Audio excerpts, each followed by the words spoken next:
Attention, good morning to all and welcome to all my friends, students in physics class by Dr. Hamid sir. दोस्तों आज की इस lecture में NEET के previous years के questions का सॉल्यूशन दिखाया जा रहा है। पिछले भी लेक्चर्स में आपको 2014 तक के क्वेश्चंस दिखाए गए थे यूनिट एंड डायमेंशन चैप्टर्स के। आज मैं 2015, 16 और 17 में कौन कौन से क्वेश्चंस पूछे गए थे उनका सॉल्यूशन बताने जा रहा हूं। 2015 में नीट का ये क्वेश्चन था VC, C for critical velocity. VC is the symbol of critical velocity. Eta is coefficient of viscosity. Rho is density and R is radius. और आपसे फाइंड आउट पूछा जा रहा है वैल्यू ऑफ ABC। उसमें 4 ऑप्शन थे, मैं ऑप्शन नहीं लिख रहा हूँ, जगह कम हो जाता है ऑप्शन के कारण। आपको ABC का वैल्यू निकालना है। तो इस तरह के बहुत सारे क्वेश्चन आप कर चुके हैं। पिछले 14 में भी सेंट्रीपिटल फोर्स का जो फॉर्मूला निकालना था वही मेथड इसका भी होगा। तो दोस्तों करेंगे क्या, सबसे पहले सॉल्यूशन लॉगिबिलिटी। एग्जाम में तो आपको डायरेक्ट आंसर चाहिए, इतना प्रैक्टिस हो जाना चाहिए आदमी को कि क्वेश्चन देखिए और आंसर मालूम होना चाहिए। एक्चुअल में आप आगे पढ़ेंगे भी 11th में ही विस्कोसिटी एक चैप्टर है, वहीं कई क्वेश्चन है। के ईटा आर वी इससे आपको निकाला जाता है। तो देखिए दोस्तों दिया क्या है, VC proportional eta to the power A, rho to the power B, R to the power C। अब फिर क्या करते हैं, आप यहाँ पे कोई कांस्टेंट लिखते हैं, डायमेंशन लेस कांस्टेंट लाते हैं।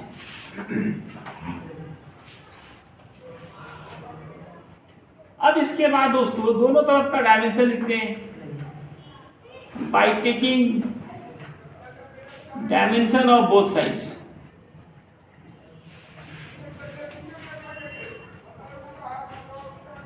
तो वेलोसिटी का डायमेंशन आपको पता है not L T inverse, coefficient of viscosity का ML inverse T inverse, density का दोस्तों ML इनवर्स 3 और R रेडियस है, इसका लेंथ हो गया, दैट इज इस पे पावर C हो गई। अब इस इक्वेशन को सॉल्व कीजिए और ABC का मान निकालिए, वही आपका आंसर होगा। अब डायमेंशन ऑफ इलेक्ट्रिक फ्लक्स निकालिए। Dimension of electric flux denoted by phi E, formula होता है E into A, electric field intensity into area. तो क्या डायमेंशन होगा इलेक्ट्रिक फ्लक्स का, dimension of phi E। Electric field intensity का पहले dimension बताया जाए। Electric field intensity, electrical intensity वो होते हैं फॉर्मूला फोर्स बाय चार्ज होता है। फोर्स का डायमेंशन डालेंगे ML T इनवर्स 2, चार्ज का IT, तो इससे आ जाएगा आपका ML T inverse 3, I inverse और एरिया का L स्क्वायर। तो ये कितने हो गए, ML cube T inverse 3 I inverse. Inductance, इसका भी डायमेंशन क्लास में बताया गया, इसको कैपिटल L से नोट करते हैं। इनका डायमेंशन होता है ML square T inverse 2 I inverse 2। अगला question, find out the dimension of length in term of, ये क्वेश्चन एम क्रीन का 17-18 नंबर क्वेश्चन है यार, 17 या 18 नंबर क्वेश्चन देख सकते हैं। एम क्रीन का डायरेक्ट क्वेश्चन उठा के पूछा गया है 2016 में। तो find out the dimension of length का डायमेंशन निकालना है in term of Planck's constant H, gravitational constant G and velocity of light C। इस पे अननोन पावर ABC दें और इसको सॉल्व करके ABC का सेम क्वेश्चन हो गए दोनों। इसमें आप दोनों तरफ पहले तो कांस्टेंट ले आए और फिर दोनों तरफ सबका डायमेंशन पुट करें। तो बिना डायमेंशन याद रखिए आप कोई न्यूमेरिकल नहीं बना सकते हैं। डायमेंशन के जो भी न्यूमेरिकल्स हैं वहाँ पे आपको डायमेंशन याद रखना मस्ट है। आप यहाँ दोनों तरफ का डायमेंशन लिखे, लेंथ का डायमेंशन L है, आप इसको लिख सकते हैं m not L T not. ये तो कुछ नहीं हुआ। अब प्लैंक्स कांस्टेंट का डायमेंशन दोस्तों ml स्क्वायर T इनवर्स। जी का डायमेंशन जी बोलिए m इनवर्स जी ग्रेविटेशनल कांस्टेंट है जिसका dimension m inverse L cube T inverse 2। और c वेलोसिटी ऑफ लाइट है जिसका dimension L T inverse. Solve करें, एबीसी का मान निकालें। डायमेंशन ऑफ पोलराइजेशन फॉर्मूला होता है चार्ज बाय एरिया। तो चार्ज का हो गया IT, एरिया का L स्क्वायर, नीचे से ऊपर आए L इनवर्स 2 TI या L इनवर्स 2 TA लिख सकते हैं। Magnetic field, dimension of magnetic, ये पिछले साल में पूछा गया था, मैंने आपको बताया, फिर से रिपीट हो गया। ये मैग्नेटिक फील्ड मतलब मैग्नेटिक फील्ड इंडक्शन B बोलते हैं। Force by pole strength formula होता है, force by pole strength.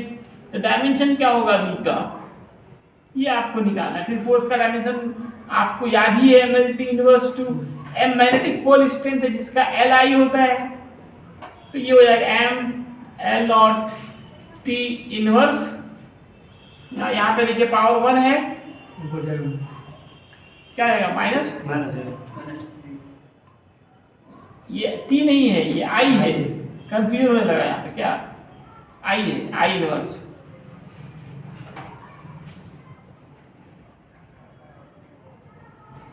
Solve करें, m L cancel, L not T inverse 2 I inverse. अब इस क्वेश्चन देखिए, बहुत लंबा कैलकुलेशन है, 2017 का नीट का क्वेश्चन। इसी से सोचिए कितना ज्यादा आपको प्रैक्टिस करना पड़ेगा। क्वेश्चन तो आसान ही है, इसमें काफी टाइम लगेगा अगर आप प्रैक्टिस नहीं करेंगे। प्रैक्टिस किए रहेंगे तो फिर आसानी से बना सकते हैं। कॉम्प्लिकेटेड क्वेश्चंस को बना दिया गया है, क्वेश्चन तो वही है, प्रोसेस सारा वही होगा। फिर क्या करेंगे, आप दोनों तरफ का डायमेंशन पुट करेंगे और एबीसी का वैल्यू निकालेंगे, इसमें पुट कर देंगे, आपका ऑप्शन आ जाएगा। इसमें करना क्या होगा, फिर कांस्टेंट पहले लाना पड़ेगा के c to the power a g to the power b e square by 4 pi epsilon naught और होल पे पावर क्या है c। तो दोस्तों यहाँ पे e square by 4 pi epsilon naught, इसका क्या डायमेंशन डालेंगे। एक्चुअली देखिए इलेक्ट्रोस्टैटिक फोर्स का फॉर्मूला होता है 1/4 पाई epsilon not q1 × q2 by r square. आप 12th में जाएंगे तभी ना नीट देंगे, तो 12th में ये फॉर्मूला पढ़ाया जाएगा, तो वहां जाते जाते आपको और ज्यादा एक्सपीरियंस हो जाएगा कि कौन किसका फॉर्मूला है नहीं है। दोनों चार्ज अगर हम प्रोटॉन का ही ले लें तो उस पर चार्ज E माना जाता है। अब E to E square by क्या रहता है 4 पाई एप्सिलॉन नॉट, इसको एक साथ कर दिए, यही चाहिए आपको E square by 4 pi epsilon not. इसको इधर रखते हैं तो ये F इंटू आर स्क्वायर हो गया। तो E square by 4 epsilon not का जो डायमेंशन होगा वो फोर्स का और आर स्क्वायर का डायमेंशन पुट करेंगे। तो फोर्स का क्या डायमेंशन होगा, dimension of E square by 4 pi epsilon not में पहले फोर्स का डायमेंशन डालें ml t इनवर्स 2, r का L स्क्वायर है ml क्यूब t इनवर्स 2। तो अब आपको c वेलोसिटी ऑफ लाइट है, L t इनवर्स, g अभी देखा अपनी gravitational constant m inverse L cube t inverse 2। इसी का दिक्कत था आपको, इसका आप निकाल चुके हैं। सबको पुट कीजिए, सॉल्व कीजिए और फिर ABC का वैल्यू निकाल लीजिए। इस सब के लिए आपको प्रैक्टिस करना पड़ेगा, है ना। ब्रिलियंट स्टूडेंट ही बना सकता है। हम देखना चाहें कौन ब्रिलियंट स्टूडेंट बना के इसका आंसर YouTube के कमेंट बॉक्स में डालते हैं। पिछले दिन सिर्फ एक लड़का अदनान ने आंसर दिया, very good Adnan, Shaikh Adnan, simple Adnan से। अगला क्वेश्चन देखिए आप, एनालिटिकल क्वेश्चन है, एलन मॉड्यूल्स के जो अब थोड़ा स्टैंडर्ड क्वेश्चन शुरू हो रहे हैं। ये तो प्रीवियस ईयर्स उसमें 17 तक का ही क्वेश्चन दिया गया है, क्योंकि थोड़ा ये पुराना मॉड्यूल वाला है। अब इसमें देखिए क्वेश्चन कर रहा है कि 10 cm 10 gram 0.1 second are taken as fundamental quantity, then the unit of force in this system कितना होगा। क्या कर रहा है, एक नया सिस्टम बना रहे हैं जिसमें क्या कर रहे हैं आप, लेंथ को 10 cm स्टैंडर्ड मानना है और 10 मास को 10 ग्राम मानना है और टाइम को 0.1 सेकेंड मानना है। तब ऐसे कंडीशंस में नए सिस्टम में फोर्स का क्या वैल्यू निकलेगा। इसमें जो फॉर्मूला आप बैठाएंगे, कौन सा फॉर्मूला बैठाएंगे, यूनिट्स को कन्वर्ट करना है एक सिस्टम से दूसरे सिस्टम में। क्या फॉर्मूला था, N1 बन जाएंगे आप लोग से जी। उस N1 N2 U2 से बैठाए, सॉल्व करके आंसर यूट्यूब के कमेंट बॉक्स में डालें। फॉर्मूला कौन सा पुट करना है, N1 ठीक मैं बता रहा हूँ फ्रेंड्स, N2 U2 इससे N2 निकालें, N1 या आपको कुछ नहीं दिया है तो 1 मानना पड़ेगा। U1 में डायमेंशन डालना होगा फोर्स का, U2 में भी फोर्स का डायमेंशन डालेंगे। फोर्स का डायमेंशन मालूम है ना, MLT इनवर्स। इसमें M1 L1 T1, नीचे में M2 L2 T2, मतलब फोर्स का ही डायमेंशन होगा लेकिन 2 डालेंगे। इस तरह का बहुत काम कराया गया है, तो आपको उम्मीद है बन जाएंगे और YouTube के कमेंट बॉक्स पे आपका नाम आ जाना चाहिए। अगला क्वेश्चन जो है बर्नौलीज इक्वेशन, ये भी आपको 11th में विस्कोसिटी चैप्टर में बर्नौलीज थ्योरम फिजिक्स 11th का सबसे फेमस क्वेश्चन कहलाता है। हवाई जहाज जो है वो बर्नौलीज थ्योरम पे ही बेस्ड होता है। इसमें कह रहा है कि इतना एक इक्वेशन, ये बर्नौलीज इक्वेशन है, P जो होता है प्रेशर होता है, प्रेशर ये होता है kinetic energy of unit volume और it is potential energy of unit volume. K यहाँ पे कांस्टेंट है, तो इस सब टोटल का जो वैल्यू होता है वो फिक्स होता है। यही बर्नौलीज थ्योरम का कहना है कि यूनिट वॉल्यूम की total energy of any non viscous non compressible fluid always remain constant. तो K का निकालना है, आपको पता है कि जो यूनिट K का होगा वही इसका होगा, वही इसका होगा, यही इसका होगा। किसी एक का भी जो निकालना है तो वही K के बराबर होगा। तो प्रेशर को आप सब जान रहे हैं, प्रेशर का क्या डायमेंशन होता है, डायमेंशन ये इक्वल होना चाहिए। प्रेशर का डायमेंशन बोलिए ml इनवर्स T इनवर्स। तो इसमें से किसका, ये जो मॉडुलस ऑफ इलास्टिसिटी है इसका भी यही डायमेंशन होता है, ml इनवर्स T इनवर्स। तो किसके डायमेंशन के बराबर है, तो आंसर हो गया C नंबर या थर्ड नंबर।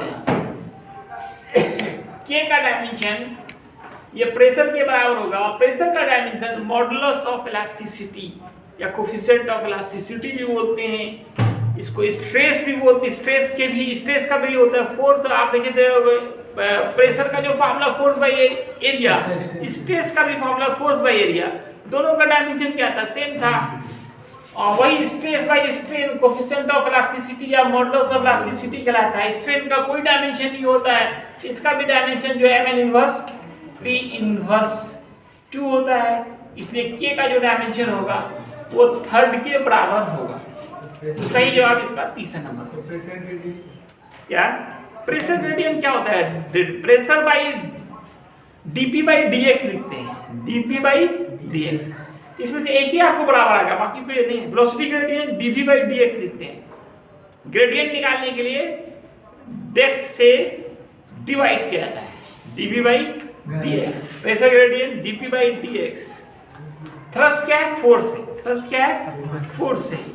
तो किसका बराबर होगा, आपको एक ही तो बराबर होगा मॉडुलस ऑफ इलास्टिसिटी। इतना ही है, धन्यवाद।